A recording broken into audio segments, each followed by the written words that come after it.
সিজদায় গেছি, পায়ের নিচে যাই নামাজ, তাও গরম মানে না। তার নিচে দিয়েছি জুতা, তারপরেও গরম মানে না। কপালে যাওয়ার পরে মনে হলো ফুসা পড়ে গেল। উঠার পরে সবাই তো তাড়াহুড়া করতেছে, আর উনি বলতেছে, আরে আমার পায়ের নিচে যাই নামাজ, আমার পায়ের নিচে জুতা, তারপরে আমার পায়ে গরম লাগে। আর আমার নবীর সাহাবীদেরকে কালেমা গ্রহণ করার জন্য এই পাথরের মধ্যে চিট করে শুয়ে রেখে বুকের উপরে পাথর জমাই দিয়েছে। আমার নবীর সাহাবীদেরকে পাগলা উটের পিঠে বেঁধে এই মক্কার অলিগলিতে টেনে ইচ্ছড়ে বেড়াইছে।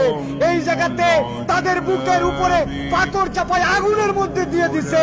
তাদের রক্তের বিনিময়ে ইসলাম পাইছি। আজকে আমি 2 রাকাত নামাজে পায়ের গোড়ালি গরম হয়ে যাচ্ছে জন্য কষ্ট হয়, এসিটা একটু কম ঠান্ডা মারে জন্য কষ্ট হয়, আমার মাথার উপরে যদি একটুখানি সুন্দর ছাতা না থাকে কষ্ট হয়। আমার নবী, আমার সাহাবীরা কি কষ্ট করছে, এটা ফিলিংস এর সফর, হজের সফর।